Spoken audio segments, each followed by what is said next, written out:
Olá, queridos, a graça e a paz do Senhor Jesus sejam sobre a sua vida. Pastor Davi Daniel. Nessa oportunidade de hoje, eu quero estar falando com você um assunto muito importante e é bom você estar atento a isso aí, sobre a doutrina da predestinação. O que é a doutrina da predestinação, Davi?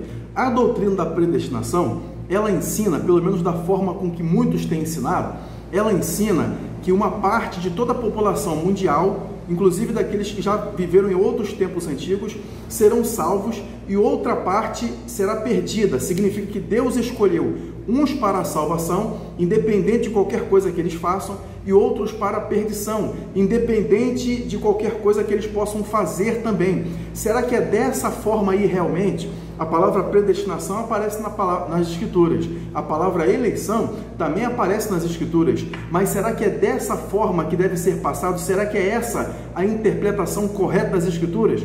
É sobre isso que nós vamos falar nesse vídeo de hoje, ok? Vamos então, para nós começarmos, vamos ler em Hebreus capítulo 5, versículo de número 9. Vamos ver o que a palavra de Deus diz para nós aí. Então, Hebreus 5, verso 9, diz assim a Escritura: E sendo ele consumado, veio a ser a causa de eterna salvação, agora diz, para todos os que lhe obedecem, para todos os que lhe obedecem. Então, o Senhor veio a ser a causa da eterna salvação, para quem? Primeiro, para aqueles que lhe obedecem.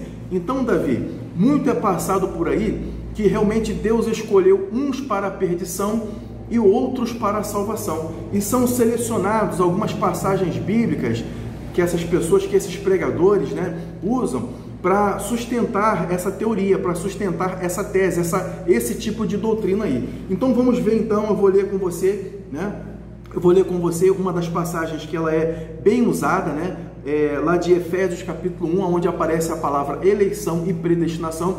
Inclusive, quero deixar bem claro para você aqui que eleição e predestinação, embora pareçam ter o mesmo significado, mas tanto eleição na Bíblia quanto predestinação não são a mesma coisa, embora são muito parecidas, o sentido, o sentido da interpretação, mas não é a mesma coisa. Por exemplo, quando se fala de predestinação, a palavra de Deus está se referindo ao propósito de Deus escolher de antemão qual será a tarefa dessa pessoa. E a eleição? A eleição, sim, está se referindo à salvação. Mas vamos ver então o que a palavra de Deus diz a respeito disso aí? Vamos ver lá. Efésios capítulo 1, fica atento comigo aí, que esse assunto é muito importante. 1, versículo 4, vou ler até o versículo 6, porque é preciso ler o contexto, ler o texto todo. Ele é bom o capítulo todo, mas esses versículos aqui já vai dar um corpo, para nós desenvolvermos então. Versículo 4, que diz assim, como também nos elegeu nele. Agora veja bem, a palavra eleição, embora o verbo está sendo articulado aqui, está aparecendo aqui. Então, eleição sim, para a salvação. Elegeu nele antes da fundação do mundo, para que fôssemos santos e irrepreensíveis diante dele em amor. E nos predestinou para filhos de adoção, por Jesus Cristo, para si mesmo, segundo o beneplácito de sua vontade, para louvor e glória da sua graça, pela qual nos fez agradáveis a si no amado. Glórias a Deus, que texto maravilhoso. Davi, você não acredita na predestinação, não? Sim, eu acredito na predestinação. Você não acredita na eleição, não? Sim, se tem uma coisa que eu acredito é na predestinação e na eleição. Mas a forma com que ela está sendo pregada e explicada, que ela é pregada por muitos pregadores, inclusive por denominações também, eu falo isso com todo respeito, ok? Mas como alguém que medita e estuda a palavra de Deus, eu penso que eu tenho aprendido alguma coisa com o Senhor, e o Espírito Santo é o maior de todos os mestres, ok? Você pode aprender a palavra e você deve esperar aprender a palavra com o próprio Senhor, com o Espírito Santo. Ele vai dar o entendimento da palavra. Claro que você vai ouvir também pessoas que têm o Espírito de Deus. Mas então, voltando, Davi aqui nos está dizendo que ele nos elegeu antes da fundação do mundo. Então Deus de antemão, ele está escolhendo a pessoa, antes da fundação do mundo, ele já escolheu aquelas pessoas. O primeiro ponto que eu quero chamar a sua atenção é o seguinte: todas as vezes que vai aparecer para nós, praticamente no Novo Testamento, e muitas das passagens do Antigo Testamento também, quando aparece a palavra eleição e predestinação, essas palavras elas estão geralmente no plural. Nós fomos eleitos nele. Nós quem? Nós, povo de Deus. O povo de Deus foi eleito nele. Você vê que a sua eleição, ela não é particular. Não é que você nasceu e sem Jesus você conseguiria praticamente ser salvo ou você conseguiria ser eleito. Isso não poderia acontecer. A nossa eleição é na eleição dele. Por exemplo, para fazer uma comparação, a nossa ressurreição, a ressurreição dos nossos irmãos que já morreram e serão ressuscitados quando o Senhor Jesus voltar, porque a palavra de Deus diz que tem duas ressurreições. Nós fazemos parte, os crentes fazem parte da primeira ressurreição, e aqueles que são perdidos fazem parte da segunda ressurreição. A nossa ressurreição é baseada na ressurreição de quem? Na ressurreição do Senhor. Então, o Senhor Jesus, ele é o quê? O primogênito dos mortos. Primogênito por quê? Porque de primeiro. Então, a nossa eleição é baseada em quem? Na eleição do Senhor Jesus. Nenhum crente, ele foi eleito particularmente, pessoalmente. O Davi, ele foi eleito particularmente. Não, a minha eleição, ela foi feita na eleição do Senhor Jesus. Você está entendendo aí?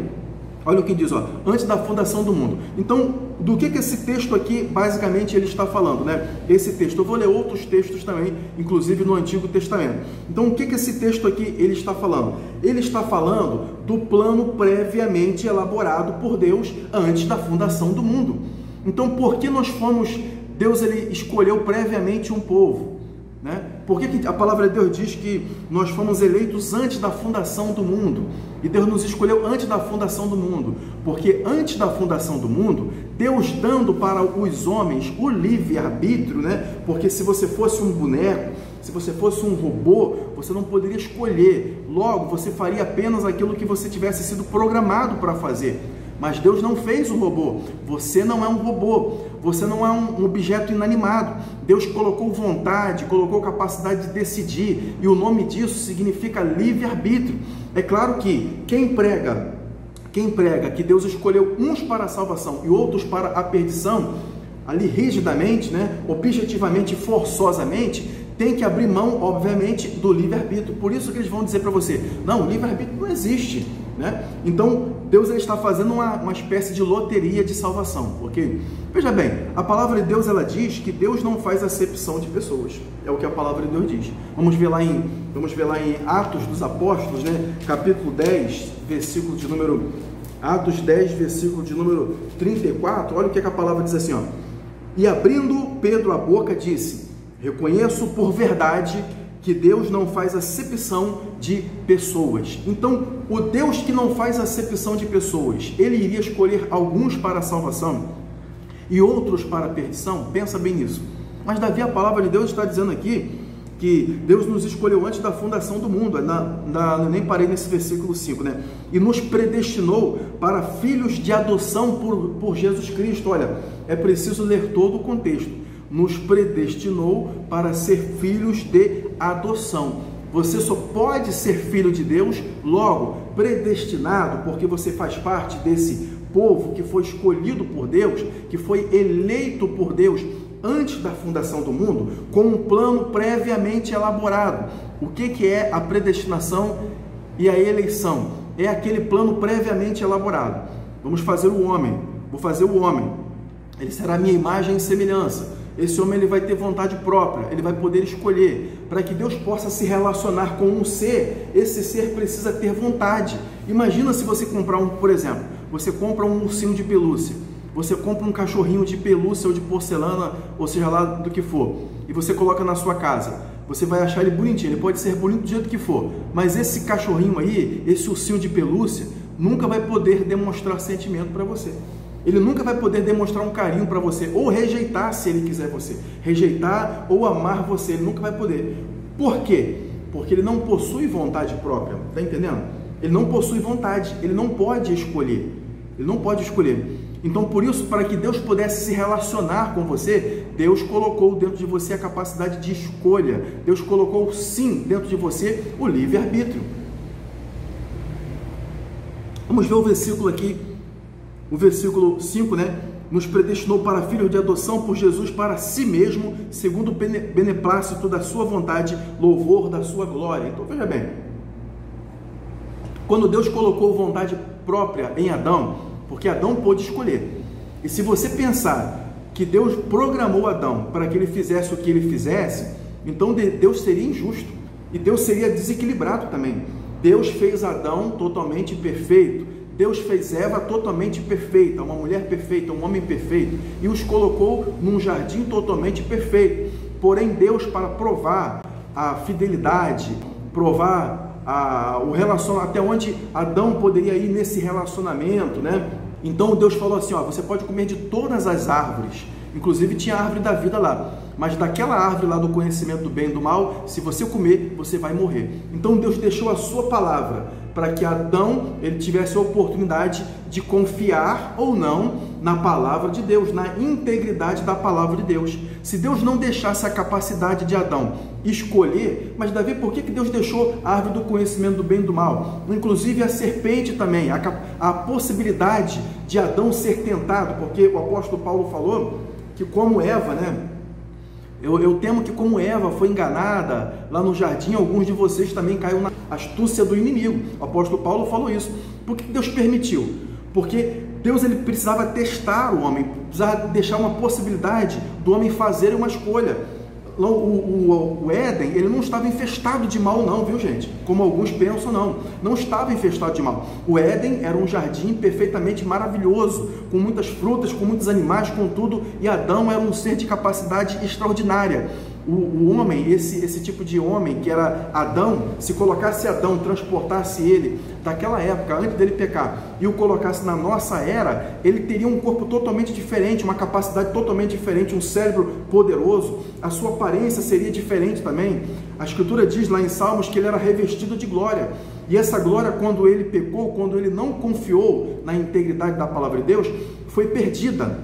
Então, Adão tinha, para que Adão pudesse se relacionar, para que Deus pudesse se relacionar com Adão, Deus tinha que colocar a capacidade dele escolher. E o nome disso se chama arbítrio, livre-arbítrio. Ok? Então, como Deus sabia que isso poderia acontecer, não era que Deus programou isso para acontecer, Deus sabia que isso poderia acontecer, embora Adão também pudesse ter tido a outra escolha, Deus elaborou esse plano de salvação antes da fundação do mundo. Então, quando você aceita o plano de Deus para a sua vida, no seu coração, a obra que Jesus fez na cruz do Calvário, você está entrando nesse plano que foi elaborado antes da fundação do mundo. Aí está a sua predestinação. Aí está, na verdade, a sua eleição. Vamos ler um versículo aqui. Tem um versículo que muita gente lê também, né, do Antigo Testamento, lá em Provérbios 16, versículo 4, fala assim, Davi, mas aqui diz, o Senhor fez todas as coisas para os seus próprios fins, até o ímpio para o dia do mal ou da calamidade. Então aquela pessoa nasceu para isso, não é que aquele homem nasceu para isso. As suas escolhas, os caminhos que essa pessoa escolheu, vão fazer com que no final o que vem acontecer para ele é a calamidade. Mas como uma pessoa obedece a Deus, porque a palavra de Deus também diz lá em Isaías, né? A palavra de Deus diz lá em Isaías também que o justo ele vai comer do seu próprio fruto. Fruto do quê? O fruto das suas atitudes. Deixa eu ver se eu pego aqui essa passagem aqui, né? Eu pego essa passagem aqui para você olhar comigo, né? Isaías capítulo 3, no versículo 10, dizei ao justo, olha só que interessante, observa isso, paralelo a esse versículo de Provérbios 16, versículo 4, Isaías capítulo 3, verso 10 diz, dizei aos justos que bem lhes irá. Por quê? Por que isso? É só porque ele é justo? Vai bem para ele? As coisas vão acontecer da melhor maneira? Deus vai ajudar? Aqui diz, porque comerão do fruto das suas obras. Como você escolheu entregar a sua vida para Deus? Como no passado, os homens do passado, porque Isaías falou isso aqui 700 anos antes de Jesus, pouco mais de 700 anos.